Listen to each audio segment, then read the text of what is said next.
Hello, I'm Sophia Besch, and this is The World Unpacked.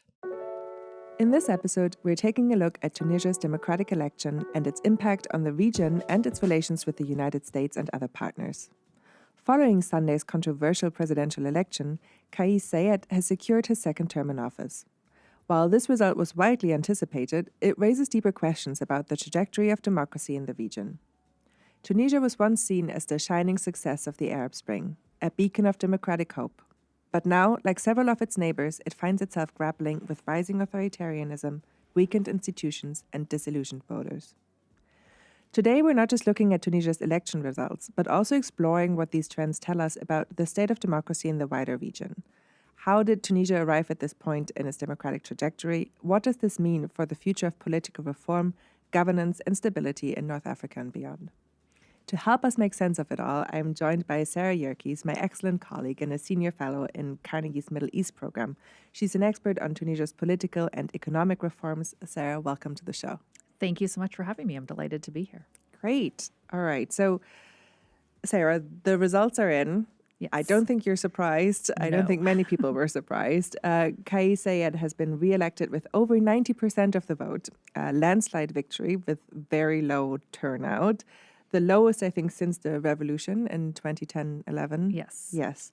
So leading up to this election, we saw weeks of protest and a lot of controversy, let's say, surrounding how the electoral process was handled. I think hundreds of Tunisians rallied in a demonstration against President Saied, claiming that the election would not be legitimate, even ahead of the result. Yep. Can you tell us more about these claims and just give us a little bit of context about why this election was so controversial?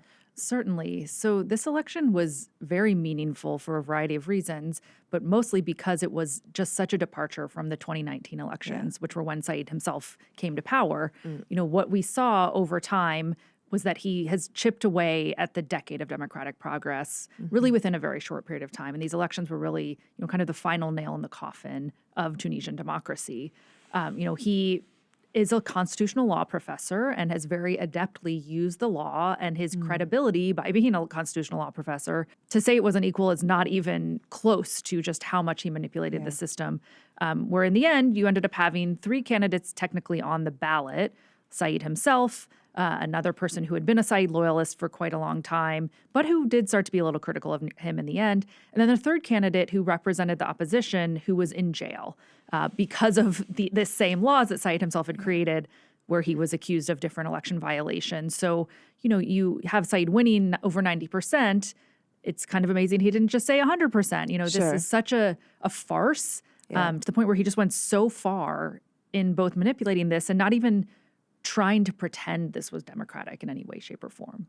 Right. We were chatting before the interview started, and you told me that you were actually there for the last presidential elections as an election observer. So this must have felt very different this time around. Absolutely. I mean, it was remarkable in 2019 to be on the ground for the first round. And first of all, just not knowing who was going to win. And I was in, actually, just by chance, some of the more Saied strongholds. And even then, we didn't know he would win. We didn't suspect it. There were 29 candidates. Yeah. So the fact they have a two-round system, you know, you have to get 50% of the vote. This time, obviously, that didn't come into play since he won 90%. But to see, you know, people going to vote, not knowing the outcome, and, you know, with people representing every possible interest, versus this time around where you have this incumbent who has just cleared the field for himself and made it so that anyone who wanted to challenge him is terrified of being thrown in jail. It's night and day. Were there even electoral observers this time around?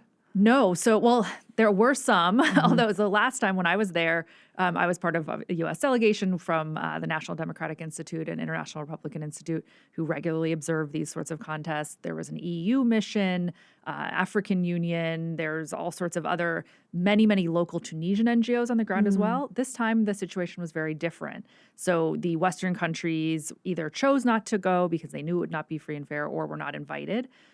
You did have Russian observers, as well as an African Union mission. But also what's actually more important is you didn't have the Tunisian civil society groups you had last time. And there's a couple of like really prominent, very impressive civil society organizations that were present in 2019 and in previous contests. They applied to go and they were prohibited because it was found that they received foreign funding, which is true. They, like any other civil society organization, gets funding from abroad. Sure. But, the fact that they were prohibited from going just shows you how afraid Saied was to let anyone with any credibility really pay attention to what was happening on the ground. Okay. And so these last elections, that's only 5 years ago, 2019? Yes. Right. So I think we need to understand how we got to this point, right? I mentioned this in the beginning, but I think many of our listeners will remember that Tunisia was once hailed as the one true success story of the Arab Spring. And today it certainly feels like that optimism has faded. Can you take a look back? Tell us a little bit about Tunisia's democratic development trajectory. What were the sort of key moments in the last 5 years that led up to the erosion of democratic norms that have brought Tunisia to where it is today? And I'm also really interested, and I'm guessing this is related, but why has voter turnout decreased so significantly? Is this reflected of voter disillusionment, or would you say it's more a result of orchestrated voter suppression? Both of these are options here. Yeah, so how did Tunisia get here? I guess, when Saied came into power in 2019, things were certainly not perfect. The transition was at that point 8 years old. There was still a lot more work to be done. However, he did seem like he was an outsider. He doesn't have a political party still to today. He initially wouldn't live in the presidential palace. He was really sort of kind of this populist wave that we saw take hold of the United States and Europe. Tunisia kind of came to it a little bit later, but Saied was really much of the mold of these populists who was anti-system, not someone with any sort of political background. That said, it was not clear he was going to dismantle democracy when he first came to power. And so if you think about the timing, too, this is end of 2019 that he comes in. The economy was actually doing relatively well for the first time at that point after suffering during the transition. But then COVID hits. You talk about February, March 2020. I was actually in Tunis on March 1st, 2020, and sort of witnessing things unfold, the pandemic unfold there, flew back home, and you then start to see everything unravel. Of course, not unique by any means to Tunisia. But Saied then, if you fast forward a year later to July of 2021, the country's facing three crises. One is the pandemic, where at that point they had their highest level of deaths. They were the country reporting the most COVID deaths per capita in all of Africa. Oh, really? I didn't realize that. Okay. And this was, really the people were dramatically suffering from this. You have on top of that political crisis where the parliament that had been elected in 2019 was incredibly divided. For the first time, you had an anti-democracy party come into power, a party that wanted to return the country to the Ben Ali, the pre-revolution era, as well as a Salafist party that was very much, against the sort of mainstream Islamists that they didn't think had really achieved enough or done enough to sort of push the Islamist cause forward. So you had literal fistfights in the halls of parliament at this time. And then on top of that, you have the economic crisis that came about because of the pandemic, or exacerbated by the pandemic, really. And so Saied, on July 25th, 2021, which was Tunisia's National Day, he decides, I'm going to do something about this. And he declares what was a self-coup by suspending the parliament. He put tanks in front of the parliament, prevented parliamentarians from going in. And then over the next couple of years, dismantled all the institutions where he either just fired everyone. He fired the prime minister, most of the government, eventually replaced all the members of the cabinet, fired all the local officials. He ended up suspending the constitution, rewriting his own constitution, and, just slowly getting rid of all these institutions. So this is how we got to where we are today, whereas, within not even a period of 5 years, really within a period of about 2 years, he unwound this decade's worth of progress. And that's one of the reasons why voters didn't show up. There's, on the one hand, a lot of people realize there's not a choice here. You're deciding between Saied and then one of his people. And he has created this climate of fear that's so extreme. He put a new law on the books, which was Decree Law 54, sort of known as the fake news law, that if you are found to be creating, quote, fake news, according to the definition of Saied's courts, you can go to jail for 5 years. If the target of your criticism is the government or a government official, that's 10 years in jail. Right. So understandably, people don't want to be critical. They're not going to go out and risk their lives, their freedom to vote against him. And then also the economy is falling off a cliff. People have much bigger concerns. They're not nearly as engaged in political issues as they were 5 years ago or 10 years ago. And so they just don't see the point in voting. There is also the third factor, which is an opposition boycott, although it wasn't quite as orchestrated or as sort of deliberate as we've seen in some other places around the region. So the combination of that leads to just very, very low turnout. Okay, thank you. I think that's very clear. I want to turn to the U.S. now and what it means for policymakers here. And when I think about the U.S. and Tunisia, one of the first things I think about is the Tunisian armed forces, the Tunisian military, and the U.S. investment in them. We know that the United States has invested significantly in the training and in the development of Tunisia's military. Would you say that this is still a trusted institution today? First question. And then how do you see the military's role, I guess, evolving under Said's continued rule? Do you think it's likely that a U.S.-trained and funded military could become involved in curbing any further authoritarianism moves, or are we likely to see increased repression with military backing? And how do policymakers in Washington feel about this? Yeah, the military is a very important and interesting actor. Right now, still, they've been able to maintain their status as the most trusted institution in the country for a long time. Okay. In part because they are very intentionally apolitical. And so it's sort of an interesting data point is back in 2017, there were local elections for the first time. And when they created the local elections law, they decided to let the military vote. The military had been prohibited from participating in elections. They couldn't vote. But they decided to let them vote in the local elections. They thought, this is a democracy. Let's see what happens. And as it turned out, almost, I forget the exact number, but it's, something around 90% of the military didn't actually vote.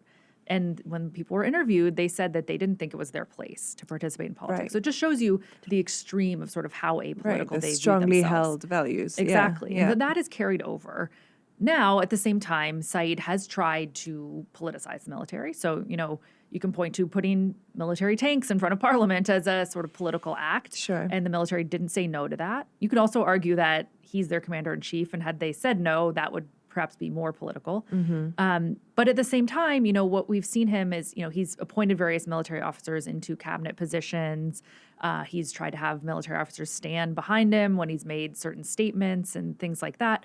But for the most part, the military is trying to stay out of this. They don't want to be involved. Now, contrast that with the police, the internal security services, who are very much politicized and are very much the ones who are carrying out Said's wishes. So to the question of, if we were to see large-scale repression, if the military were to be called to fire on protesters, my instinct is they would say no, that there would be a red line there, that they would not. And part of this is due to U.S. training. So going back to the initial part of the question about the U.S. role here, the U.S., Germany, others have done a really important and I think very effective job at training the Tunisian military, both on how to operate in a democracy and sort of, working on security sector reform. There's still a ways to go. There's things that they could certainly do better. But they have not only just improved their ability to sort of maintain their status as apolitical, but also really done a good job at countering terrorism. And, Tunisia had faced a lot of threats that it frankly doesn't face right now because of the military's role. So there's this debate in Congress and within the executive branch of what do we do with the Tunisian military? And there are voices, in Congress particularly, who say, let's cut off all aid to Tunisia, period. Let's punish Saied. He's not giving us what we want. And, we don't need them. Let's move on. But others, and I'm in this camp, say that that's a bad idea. I think that the military is an actor that has the possibility of preventing a sort of, mass large-scale repression. Again, I do think that if pushed, they would make the right choice and not allow this sort of repression to happen. We don't know. They haven't been tested yet, but I think for the U.S. to cut off their relationship with the military would be counterproductive. And so I think maintaining those ties, maintaining the relationship with the military officers is important, not only for Tunisian security and by extension for European security, for American security, but also just to, keep that message clear and have someone to talk to tell them, hey, don't fire on protesters, and you can be sort of the guardian of preventing further repression. I'm interested on that point. To what extent is the military associated among voters, among domestic society in Tunisia with the United States, with Germany, with these outside funders and trainers? Yeah, that's a really good question. And so the Tunisian military does receive a lot of U.S. equipment. They train with U.S. soldiers. But for whatever reason, they're not painted by the Tunisian people or by Saied as like a puppet of the United States, the same way that certainly civil society organizations are, especially pro-democracy organizations, human rights organizations. They get far less funding than the Tunisian military does from the U.S., but they are the ones who are painted as traitors, whereas Saied has not yet Right. turned on the military. And I think he knows he wants to keep the military in his pocket, and he needs U.S. funding to keep them functional. So. Yeah, that's an important point. Okay, so I think we've gained a clearer picture of some of the internal challenges that Tunisia is facing. We want to turn our attention to the global stage, consider the broader implications of these elections. What does Said's victory mean for the rest of the world? Where we see changes in Tunisia's relationship with key allies like the US, like the EU. All of that is coming up after this short break. Thanks for listening to The World Unpacked from the Carnegie Endowment for International Peace. If you enjoy the show, make sure to check out other audio series and podcasts from Carnegie. Subscribe to Carnegie podcasts on popular podcast platforms such as iTunes, Stitcher, or wherever you listen to podcasts. Now back to the show. We're back. And Sarah, I want to think through with you what Kais Saied re-election means for Tunisia's allies. And first I want to look to the US and the Europeans, the EU. How is the relationship between these partners and Tunisia affected by what we have just seen, this really stark demonstration of electoral backsliding? It's been interesting to witness. I think at first, on the eve of the self-coup, everyone, the US, Europe, others, were sort of afraid. They didn't know where this was going. And so people were sort of took it very slowly. They didn't really react right away. But what you've seen now is, I would say, a fatigue because Saied has just continued to sort of clearly beat down the democratic transition. So from the United States perspective, I mean, the U.S. certainly is still engaged. They're trying to engage with Saied behind the scenes, and actually not even really with him because he's not a typical politician. He doesn't really talk to foreign interlocutors, but, with others, with the military, with people in the judiciary, things like that. In trying to keep pushing this message of, democracy is better for your stability, it's better for your economic growth, let's try to return to a democratic path. It has not been effective, but I do think the U.S. is trying. But on the side of the Europeans, it's a little bit of a different situation, and this is because of migration. So Tunisia is very, very close to Italy. Tunisians have themselves been increasing in numbers and trying to reach Europe's shores via Italy, but also sub-Saharan African migrants who transit through Tunisia. Those numbers have been very, very high.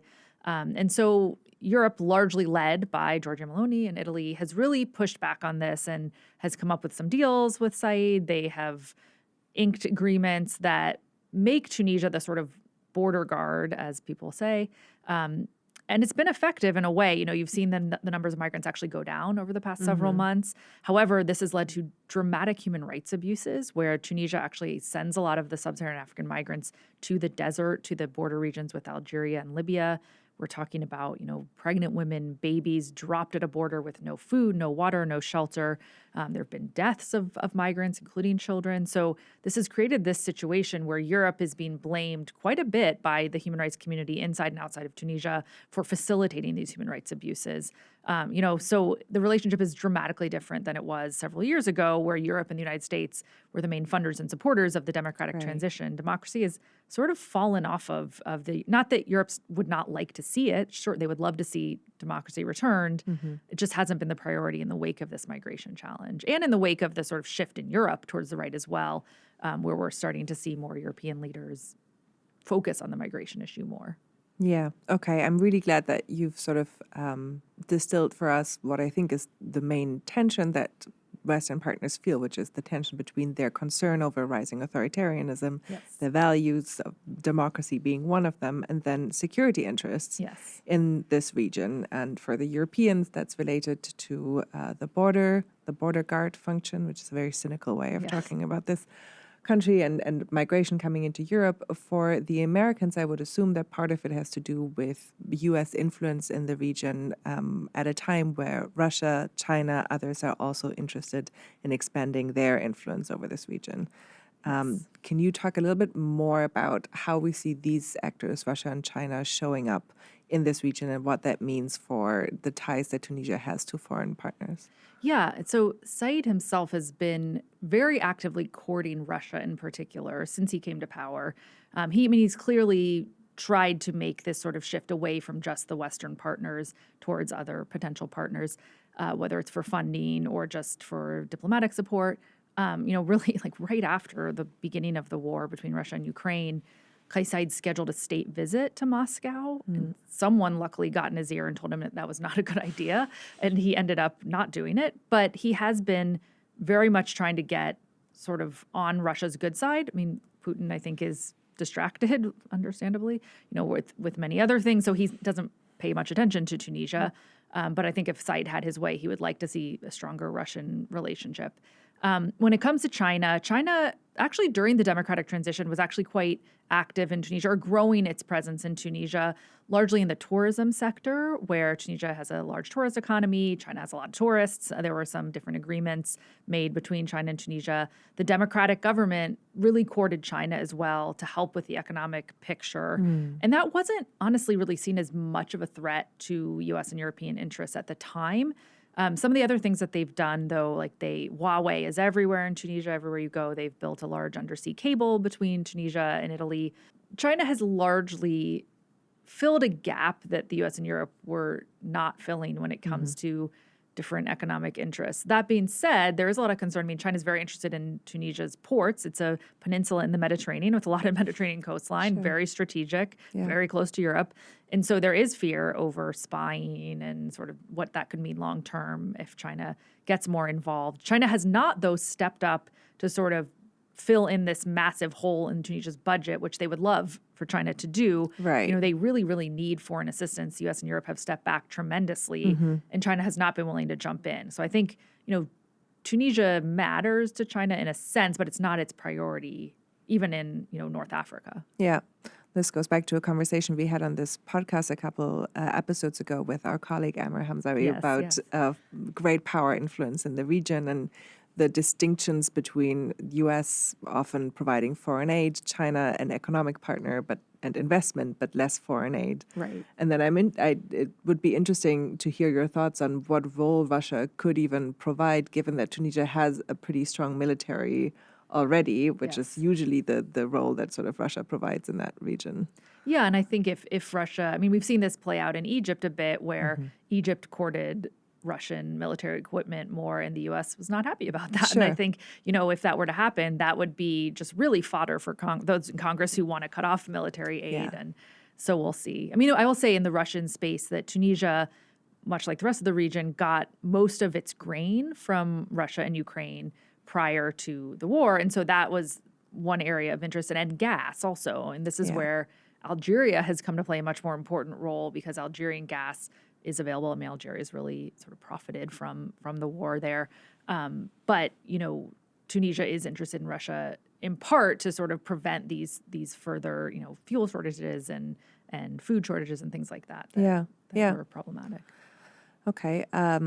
I want to also just briefly talk about other regional allies in the Gulf states, for instance, how they are viewing this election, what their relationship is with Saied, and what you think their role will be as partners of Tunisia going forward. Yeah, it's interesting. I mean, the Gulf states, who've been very much meddlers in a lot of the Middle East, North Africa region, prior to Saied, had not actually been too involved in Tunisia. I mean, there have been times where they've played a bigger role, depending on if the Islamists are in power or not, whether it's Qatar helping them or it's the UAE and the Saudis helping the non-Islamists. But Saied sort of awakened the rivalry of the Gulf states, and particularly in the wake of the self-coup, where others were turning on them. And so you have seen, at the very beginning of Saied's sort of authoritarian turn, the Saudis, the Emiratis, there's all these rumors, who knows if they're true, that Saied went to Cairo and he went to Riyadh right before the self-coup and got their blessing in order to carry out the coup, and sort of got some advice from Sisi on how do you do this. It's plausible. I don't know if it's actually true, but it goes to this idea that, these are the forces that would support him and that have been supporting him rhetorically.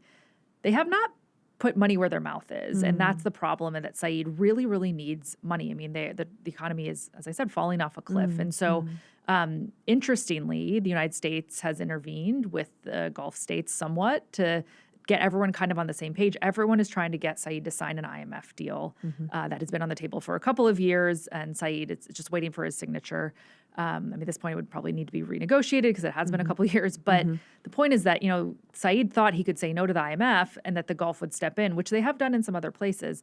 They are not doing that. And they've made it very clear that they are not going to step in unless there's an IMF deal. They've given little pots of money here and there. But, for the most part, the Gulf has actually stayed largely on the side of the West when it comes to and that's in part due to U.S. intervention with Gulf states. Yeah. Really interesting. I mean, from his perspective, Said's perspective, the struggling economy hasn't prevented his re-election this time around, so the urgency maybe isn't there for him quite as much as we would like to see it. Yeah, and it's interesting, for the most part, even though the economy has been steadily declining and he's done nothing to address it, people have not really connected those dots. They have not blamed him for the economic failure. That has been starting to change. So I would say just in the past couple months leading up to the election, we've started to see some of these protests against him, specifically talking about the economy, where people have been explicitly, blaming him for the economy. And so that'll be a really interesting thing to watch for the second term. I think he's going to have to address the economy because otherwise we are likely to see more instability, more and more protests, or else, just really repress even further to prevent those sort of protests. But I do think people are finally starting to wake up. And that's why this 90% figure, we should not pay attention to it. Sure. It's like any other authoritarian government. Doesn't mean 90% of Tunisians supportive. Yeah. We'll see if more and more Tunisians actually, in the wake of his second term, start to push back and start to make more demands that he address the economy, that he does something to improve their lives and address this inflation, unemployment. I mean, every indicator is just really very, very bad right now. Okay. I want to bring us to a close by giving you an opportunity to give some recommendations to policy makers. And I think, given all that you've explained to us, the question is, for the U.S., for U.S. allies, should they prioritize maintaining diplomatic and economic ties with this Tunisian government, hoping that they can thereby support a potential return to democracy and also having their security interests in mind? Or, by doing that, do they risk legitimizing this president? I guess another way of asking that, in your view, is there still a pathway back to a more democratic, inclusive Tunisia? And what needs to happen on the ground for this to become a reality? You've already indicated that you think the economy could play a huge role here. How can the U.S. be a part of this solution? Can the U.S. be a part of this solution? What do you tell policymakers here in Washington when you talk to them about it? Yeah, I mean, I think, first of all, that democratic transitions take a really long time. And I don't know. I tend to be optimistic. I think even in this very, very dark period in Tunisian history right now, that we will someday look back on this potentially as a blip in Tunisia's democratic trajectory. The people who brought about the revolution now 14 years ago, almost 15 years ago, I mean, these were really impressive actors. These are people who, risked their lives. Some of them lost their lives to unseat a dictator who had been in power for much, much longer than Saied. And I think that those people are still there. Some of them have had to flee in exile. Some of them are in jail, but a lot of them are still fighting. And I think that this just shows you that there is an appetite for democracy. All this training, all this funding that the United States and Europe did with civil society actors, with parliament, with, all sorts of people, with the media, that training did go somewhere. It's not that it's a complete vacuum. And so I think it is worth continuing to maintain those relationships, to help with development, to help with climate change, which is another major issue impacting Tunisia right now. Trying to maintain those relationships that the United States has built up for a long time, I think are important, particularly because a lot of the civil society actors have no one else to support them. At the same time, I think it's challenging. I don't think we should expect any sort of positive democratic change under Saied. I mean, we'll see if he sticks to his own constitution, he'll be out in 5 years. He's term limited to 2 terms. I'm not going to put my money on him actually abiding by that, but there will potentially be a chance. And so one of the recommendations that I think for policymakers is to start working today with young Tunisians, with the potential new class. All the old political class is really discredited, but there's a lot of young, active Tunisians who really care about democracy, and help them form new political parties, help them become an alternative. And so if there is an open field, in 5 years that you will have the ability to potentially have someone new take over. And, I think, again, I've been doing a lot of research on countries around the world and sort of their early democratic transitions, what works, what doesn't, what's the role of external actors. And it's actually given me a lot of hope, I think, in the Tunisian case, because a lot of the times, once you've done this once you've had a positive transition, you've experienced and tasted democracy, you're better off the second time around, or sometimes it takes a third and a fourth try. But I don't think that people are going to give up on it that quickly. So we'll see, but I try to end on an optimistic note, although I hope it doesn't come back to bite me later. No, we very much appreciate that, an unexpected optimistic note, though perhaps not as unexpected if people do want to look into some of the research that you've done on democratic transitions everywhere. I think there's a hopeful story there. Yes. And that is a beautiful way of me to lead into my final question of the show, where I like to ask our guests what book or paper they would like to recommend to our listeners to better understand this issue. And please feel free to recommend your own writing here. Yeah, I will say it's hard to name sort of one piece just on what's happening now. There's a whole plethora of pieces of my own that I would put out there that I've published recently on the Carnegie website. But then looking forward, this is a long ways away, but this book project that I'm working on, which is called Democracy at 10, I would recommend it. Maybe I'll come back, in a year or two when it's done and talk about that in more depth. But please do. I think my favorite piece that we have right now is an infographic that our amazing communications team here at Carnegie helped me put together that shows visually what this repression looks like, and with all the different candidates and what's happened to them and which laws President Saied has used to go after them. And I think it just tells the story in a much, much more compelling way than just sort of reading the words on the page. So I would turn people to that. Okay, fantastic. We'll make sure to put that in the show notes for this episode. And Sarah, it was a real pleasure to have you on The World Unpacked. And I do look forward to having you back on the show soon. Thank you. Thank you so much.